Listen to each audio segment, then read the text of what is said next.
Hey there, if you're tuning in at 3 a.m., totally exhausted with a tiny human in your arms, you are exactly where you need to be. Let's get right into this explainer and unravel the ultimate sleep transfer mystery. Why in the world do newborns wake up the literal exact second you put them down?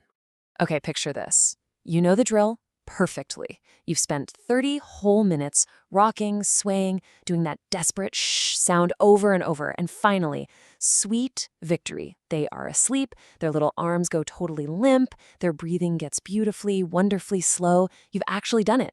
But now comes the hard part, right? You start that slow motion walk to the crib. Every single step is calculated. You're literally holding your breath.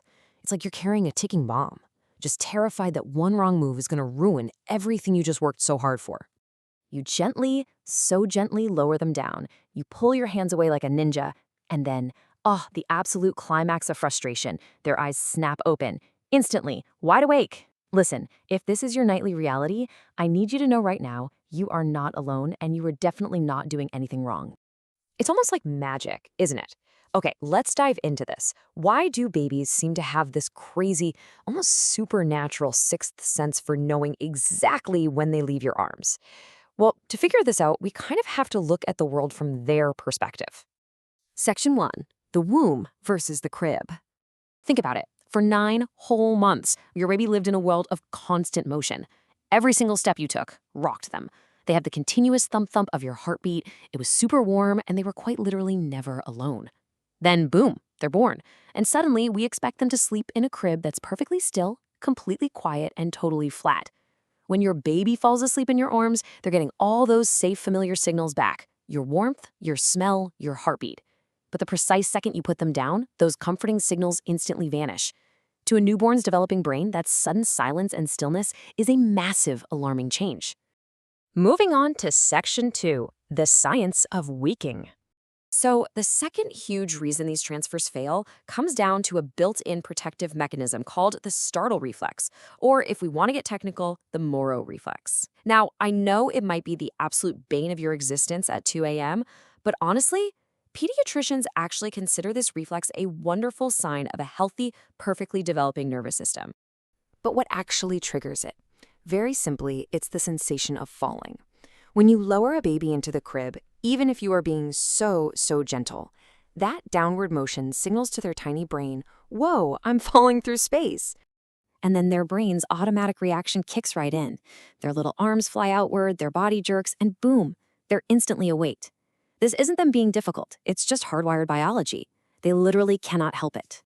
Now, what's really interesting about this next slide is the third piece of the puzzle, sleep cycles.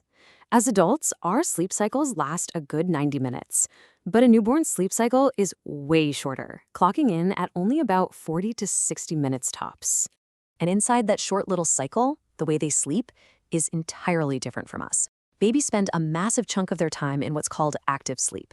This is when they twitch, they make those weird little noises, their eyes dart around under their eyelids, and crucially, they wake up super easily during this phase. So often we think, awesome, eyes are closed, they're asleep, but they aren't actually in deep sleep yet. We try the crib transfer way too soon, and yep, they wake right up immediately. Okay, let's get practical with Section 3, 3 tips for success. Tip number 1, just wait a little bit longer before attempting the transfer. Sleep experts actually recommend waiting until your baby shows obvious physical cues that they finally crossed over from active sleep into deep sleep. So what does that look like? Well, you want to see their muscles completely turn to jelly. You want those little tightly clenched fists to gently open up. And you want to listen closely for their breathing to become much slower and highly regular. Tip number 2, when it is time to make the move, try the feet first method. Instead of lowering them completely flat on their back all at once like a rigid board, change the angle. Gently touch their little feet to the mattress first, then their bottom, and finally their head. Going in this exact sequence massively reduces that scary falling sensation in space, which is an absolute game changer for stopping that Moro reflex from firing off. And tip number 3, which builds right on that last point, support the head until the absolute very last possible moment. For a lot of babies, just that sudden unprotected tilt of the head hitting the mattress is enough to set off the startle reflex. So keep your hand firmly but gently cradling their head as you lay them down. Trust me, slow and steady is your absolute best friend here. Finally, Section 4. You are not failing. Listen, your baby isn't waking up because they are stubborn, and they definitely aren't trying to manipulate you. They are just doing exactly what babies have done for thousands of years. They're simply seeking safety, and they're seeking connection. Just remember, their tiny brain is still figuring out how to sleep in this huge, bright, totally still, very big new world. I promise this phase really does gradually improve as their nervous system matures and adjusts to life on the outside. You are absolutely not failing. You are doing an amazing job caring for a tiny human who just really loves being close to you. So I've got to ask, has your baby ever pulled the classic asleep in your arms, awake in the crib trick on you? Let us know down in the comments how many times it's happened to you. Seriously, vent away, it is absolutely encouraged. And don't forget to subscribe for more clear, evidence-based explainers to help make this wild newborn stage just a little bit easier. Thanks so much for hanging out with me for this explainer, and hey, good luck with that next crib transfer.